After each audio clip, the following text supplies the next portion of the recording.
Okay, let's talk about theoretical and percent yield. So both of these things have to do with um, how much product you get in a chemical reaction. Um, but one of them is telling you how much you actually get in terms of, say, a mass, whereas the other one is telling you essentially kind of how good the reaction went. So how much you got relative to the maximum. Um, so let's talk a little more specifics about these things. So theoretical yield is really the maximum amount of product that you can form from a given reaction. Okay, meaning from given amounts of a reaction. So however much you choose to react, the theoretical yield would tell you how much you could get from that. Okay, but it's the maximum that you could get if everything went perfectly, if all of the reactant fully reacted and didn't do anything unexpected, things like that. So it's rare that you actually obtain the actual theoretical yield. You usually get something less than that. Ideally, it should be close to the theoretical. Um, but there's lots of times that, say, side reactions can occur, or maybe you lose stuff as you perform the reaction. So maybe you spill something, or just the act of stirring and such, you will kind of end up losing stuff out of your reaction vessel, things like that.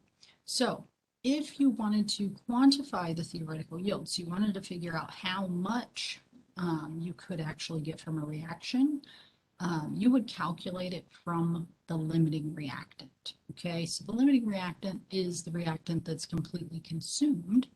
Okay, and so if you calculate how much product you can get from that, that is telling you the maximum you could get if that reaction goes to completion.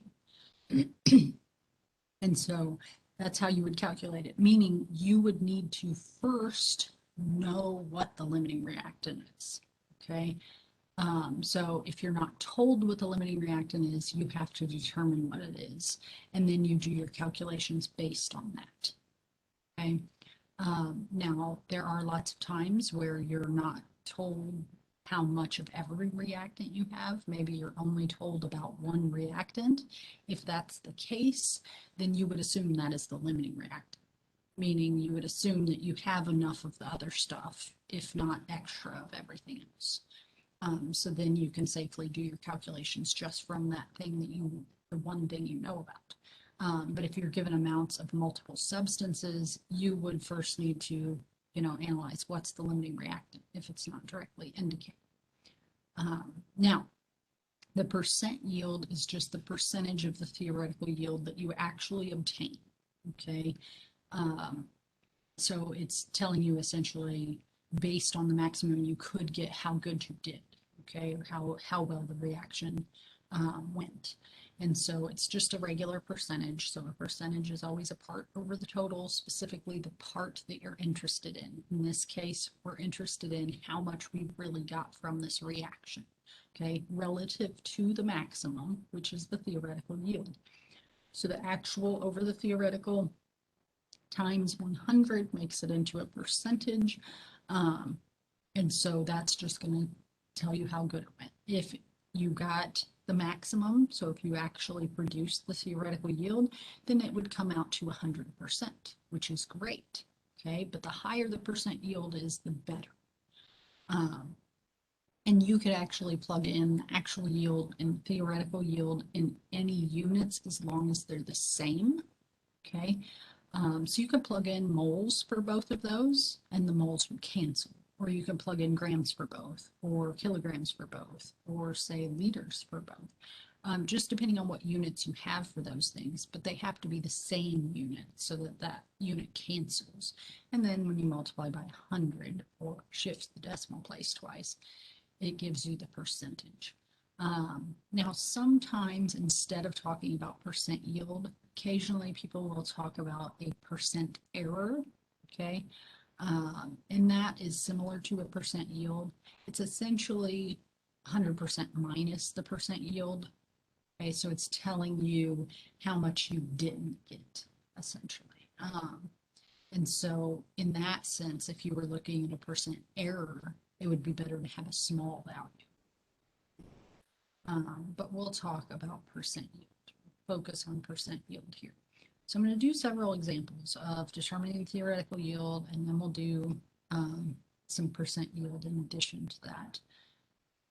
So this first one, I say that when 3.75 moles of tetraphosphorus hexoxide reacts with 7.25 moles of oxygen gas, the limiting reactant is oxygen gas. What is the theoretical yield of tetraphosphorus decoxide? Okay, so I give you lots of information here, and sometimes it's helpful to just list that information. So I told you that we've got 3.75 moles of P4O6. So I'm just going to list that right below it, just to kind of keep things organized. And then the oxygen gas, we have 7.25 moles. Okay. And we want to know the theoretical yield, right? So we want to know the theoretical yield of P4O10, okay? But you're also told that oxygen gas is the limiting reactant. And so I'm going to label that as the limiting reactant. Okay, I'm not going to write those all the way out. What I labeled Ty is theoretical yield. That's what I'm looking for of P4O10. And I know that the 7.25 moles of oxygen gas is my limiting, not limiting yield. It's limiting reactant. Sorry about that. Now, I do want to point one other thing out. Sometimes they don't say the theoretical yield of this particular substance. In this case, there's only one product. So if I just asked what's the theoretical yield, I'm talking about of P4O10 because that is the product. If there's multiple products, then it would definitely be specified which one we're talking about because you can quantify the theoretical yield for each individual product. But okay, so this is all our information. We want the theoretical yield, and we know that that is determined based on the limiting reactant. So I can actually ignore that 3.75 moles of P4O6 and just start with the limiting reactant because that's what you have to use to calculate theoretical yield. So it's 7.25 moles of O2, and then I can put moles of O2 on the bottom so it'll cancel and put moles of what I'm looking for, which is P4O10, on the top. And then that's a mole to mole ratio, so I get the information from the balanced chemical equation. So 2 with the O2, and then 1 with the P4O10. And so that comes out to, let's see, 7.25 divided by 2 is going to be 3.67 moles of P4O10. That would be my theoretical yield, okay? Now I stopped at moles, okay? And since I didn't ask for it in a particular unit, that is perfectly fine. You can record it that way. But just realize most often we want theoretical yields in grams because that's usually what's going to be most useful to us because that we can relate to what we're actually measuring in lab.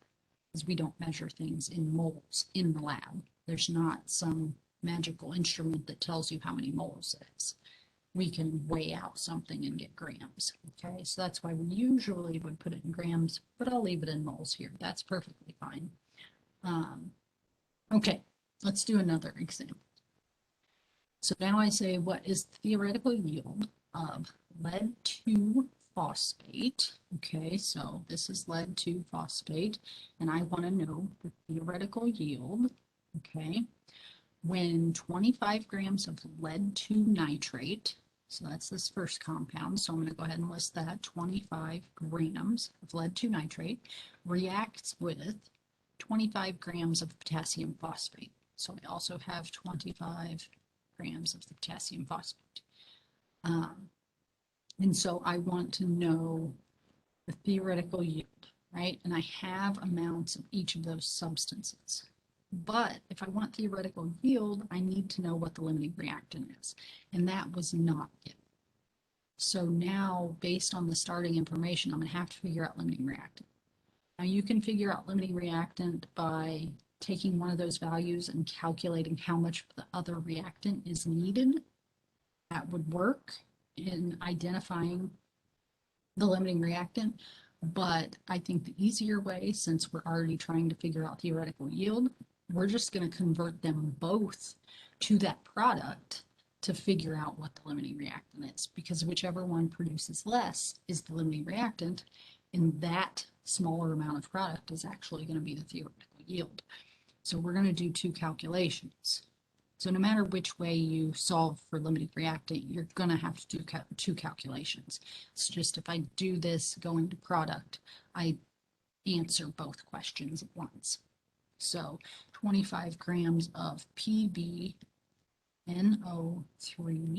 2. And I want to convert that first to moles because I can't do any stoichiometry until I'm in units of moles. Okay, so I can't convert between substance till I'm in moles. So that gets me to moles, and I'm just going to set up the units first. And then now that I have moles of that compound, then I'm going to go to moles of the product that I'm interested in, which in this case is Pb3PO4 2. Okay. Then I want to calculate it in grams. I'm going to go ahead and do it in grams. Even though they don't ask for a specific unit, we're going to go ahead and do this in grams. Just because that's usually what you're going to want anyway. Okay, so first just focus on the units. Put all the units for my ratios for my dimensional analysis. Because it's very important to have those units there. It's going to help you place the numbers in the right location. And you not only need what we typically think of as the unit, the grams and moles, but you also need to have the chemical formulas because that is going to help you place the numbers in the correct location. So that first one, it's a gram-mole relationship, so that's a molar mass. So I'm going to have to add up the molar mass of lead-2 nitrate. So lead is 207.2, and then we have 2 nitrogens. Each one of those is 14.01. And then we have 6 oxygens. Each one of those is 16.00. So it should come out to a molar mass of 331.22 grams per 1 mole. Okay. And then the next ratio is a mole to mole ratio. So that I get from the chemical equation. So the PbNO3 2 has a 3 as the stoichiometric coefficient, and the Pb3PO4 2 has a stoichiometric coefficient of 1. And then the last ratio is a gram to mole relationship, so that's another molar mass. So I've got 3 leads, so 3 times 207.2. And then I'm going to add that to 2 phosphorus, so 2 times 30.97. And then I'm going to add that to 8 oxygens, so 8 times 16. That gives me a molar mass of 811.54. Sorry, that kind of looks like a 7. And that is 811.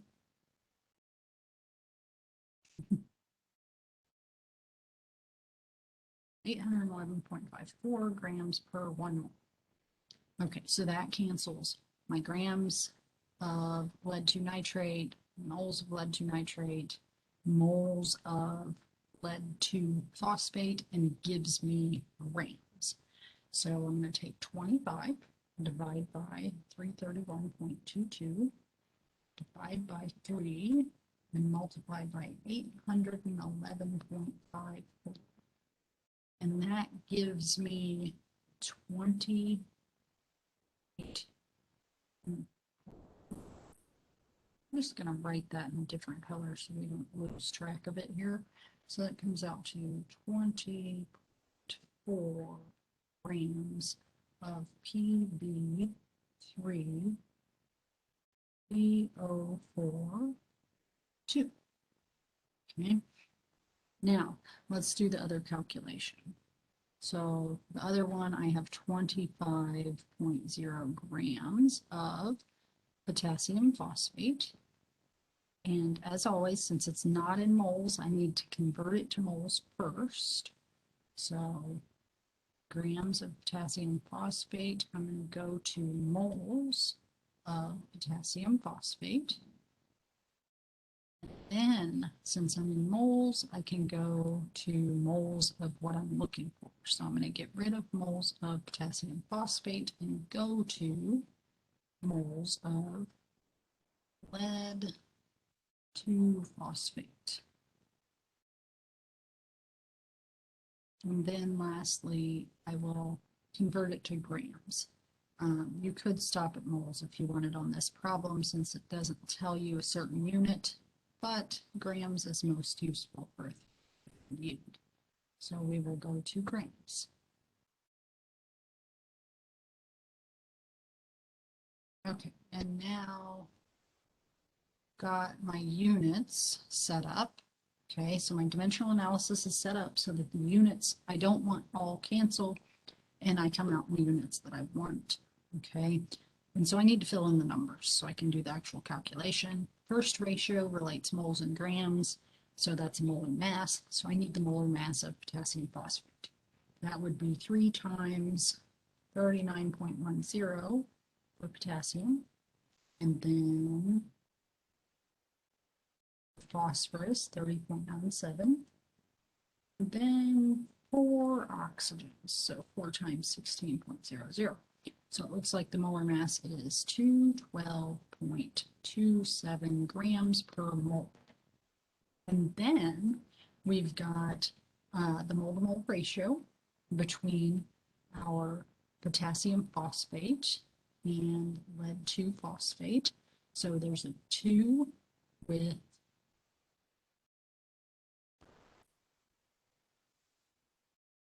So there's a 2 with the potassium phosphate, and there is a 1 with the lead 2 phosphate. And then I need the moles of 2 phosphate. And so I've got 3 lead, so 3 times the 207.2.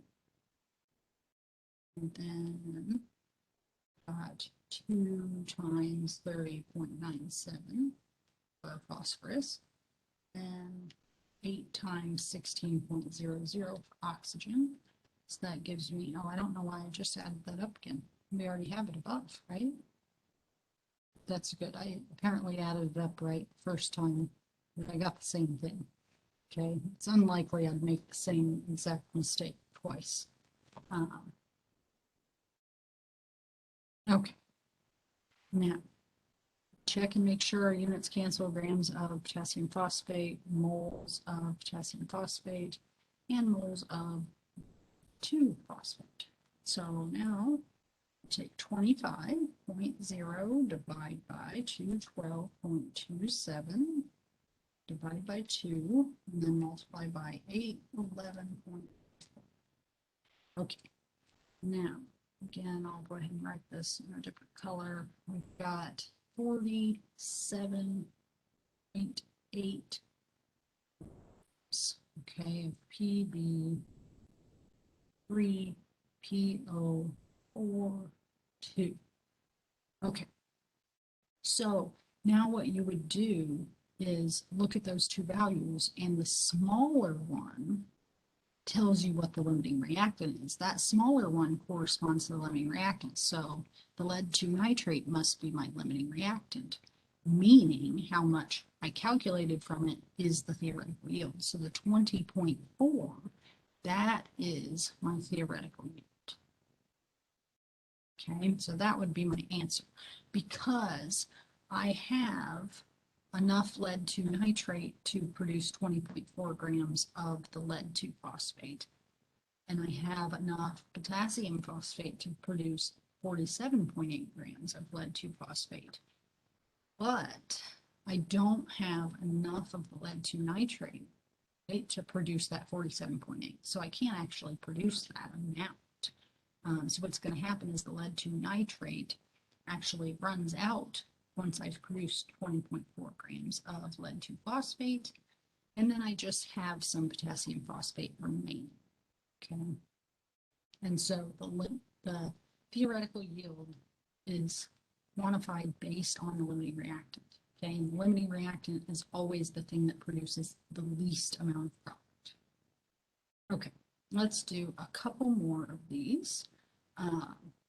So we've got iron 2 oxide is found to be the limiting reactant when 10.3 grams of iron 2 oxide and 5.73 grams of aluminum metal react. What is the theoretical yield of aluminum oxide, and what is the percent yield if 3.47 grams of aluminum oxide is produced? Okay, so let's just list this information. We have 10.3 grams of iron 2 oxide, 5.73 grams of aluminum, and we have 3.47 grams of aluminum. Okay, and I tell you that the iron 2 oxide is the limiting reactant. So this is my limiting reactant. And I want to know the theoretical yield of aluminum oxide. Now you might look at that and say, well, you gave me 3.47 grams of aluminum oxide, but that's what is actually produced. Okay, so this is the actual yield. It's AY. Okay, so that's what you really get in the lab when this reaction was performed. Okay, but we want to know what's the maximum that we could produce. That's what we're looking for, is this. Okay, and that's always calculated from the limiting reactant. And since you were given that the iron 2 oxide is the limiting reactant, we're going to start the calculation with 10.3 grams of FeO. If I hadn't have told you that that was the limiting reactant, you would have to go through and first figure out what the limiting reactant is. Okay, but in this case, we can jump straight to that number. So I'm going to set up units. We need to do a stoichiometry calculation to go from FeO to Al2O3. So I have to be in units of moles. So I need to get rid of the grams of FeO. I need to go to moles of FeO. And once I'm in moles of that iron 2 oxide, then I can convert from the moles of iron 2 oxide to moles of what I'm looking for information about, which is the aluminum oxide. And then I want that in grams, especially since my actual yield is in grams. So we're going to go from moles of Al2O3 to grams of Al2O3. Okay, so let's fill in the numbers. Okay, and again, I'm doing the units first, and then I'll fill in the numbers so I make sure they're in the right place. So I've got a mole and gram ratio for FeO, so that's the molar mass. So I'm going to take 55.85 for Fe and 16.00 for the oxygen. Add those together and I get 71.85 grams per 1 mole.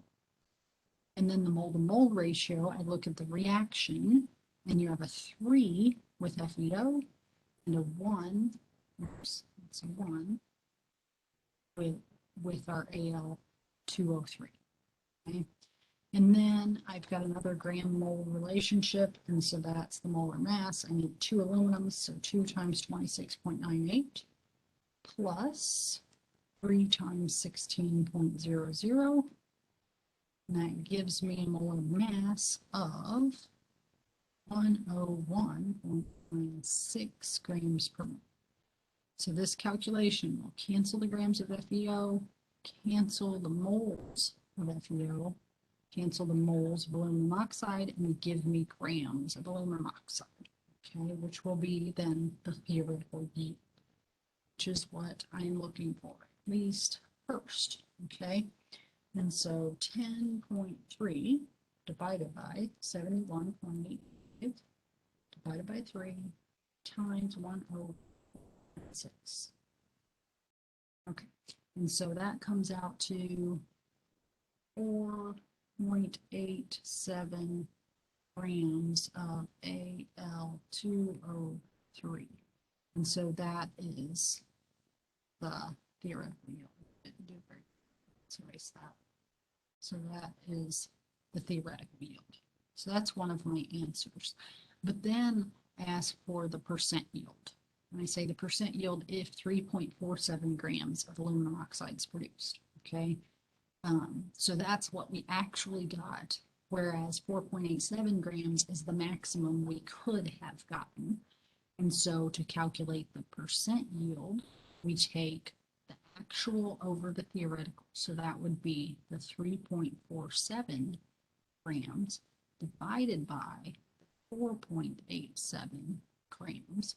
And then we'd multiply it by 100 to actually get it into the percent form. So we've got 3.47 divided by 4.87 and multiply by 100, and that gives us 71.3% for our percent yield. So that's our other answer. Our first answer is 4.87 grams for the theoretical yield, and then our percent 71.3%. Okay, now let's do one last example. Okay, and this one's going to kind of combine a lot of stuff. So in this one, I say aluminum metal reacts with chlorine gas in a combination reaction that produces aluminum chloride. If we start with 6.00 grams of aluminum and 25.05 grams of chlorine, and we obtain an actual yield of 26.5 grams of aluminum chloride, what will be the theoretical and percent yields? Okay, so that's a lot of stuff. And one thing you should notice, hopefully right away, is there's no reaction shown, right? But I tell you what the reaction is, so you need to be able to write the reaction. So aluminum metal, BAL, solid, reacts with chlorine gas, which would be Cl2 because chlorine is one of our diatomics. That produces aluminum chloride.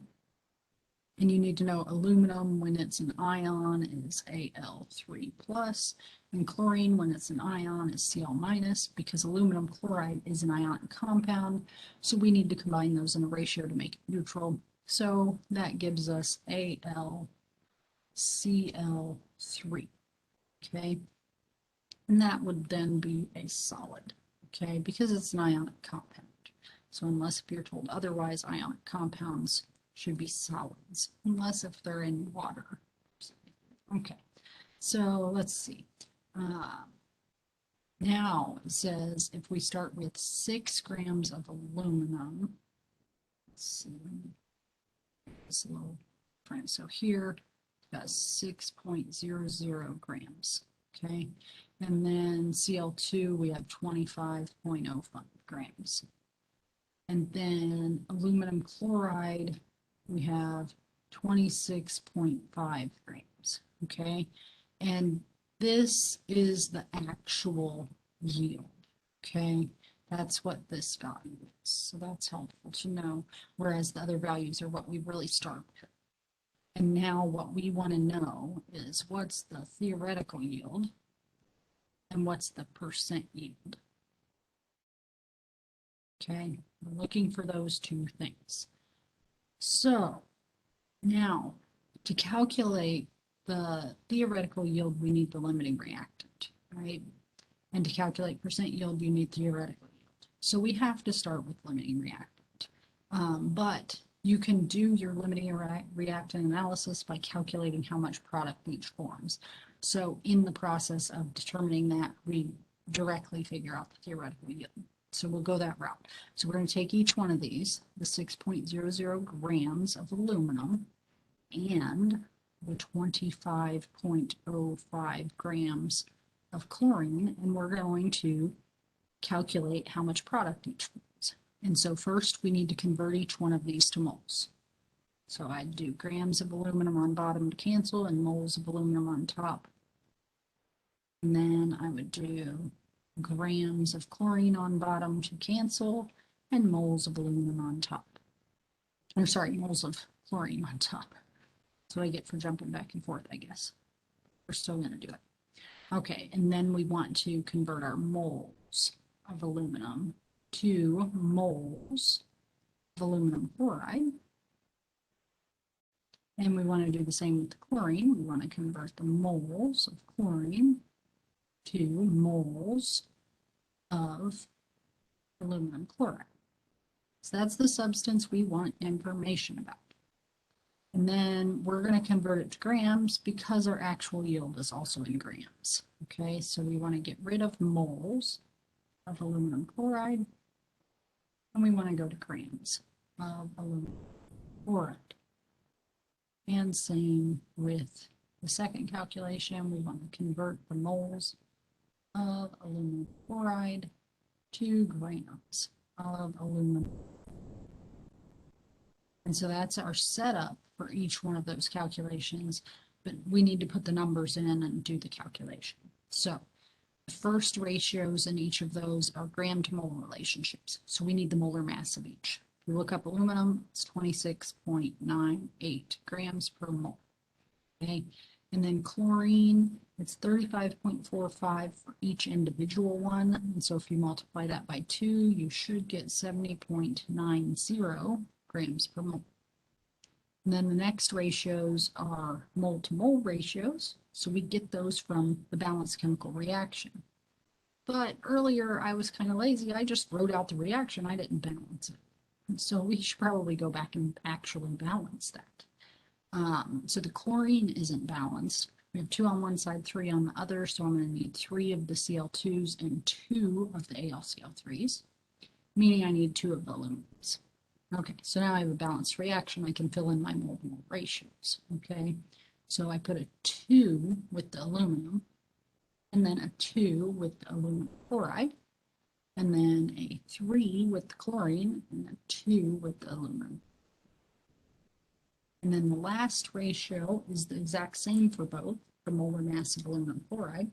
So I would take 26.98 for the aluminum plus 3 times 35.45 for the chlorine. And so that comes out to 133.33. Okay, so this is going to cancel my grams of aluminum, moles of aluminum, and moles of aluminum chloride. So that's per 1 mole. And then my grams of chlorine cancels, moles of chlorine cancels, and moles of aluminum chloride cancels. So now I can type each one of these in. So 6.00 divided by 26.98 times 2 divided by 2, basically times 1, and then times 133.33. And then that comes out to 29.7 grams of aluminum. That would be what's produced if all of the aluminum reacts.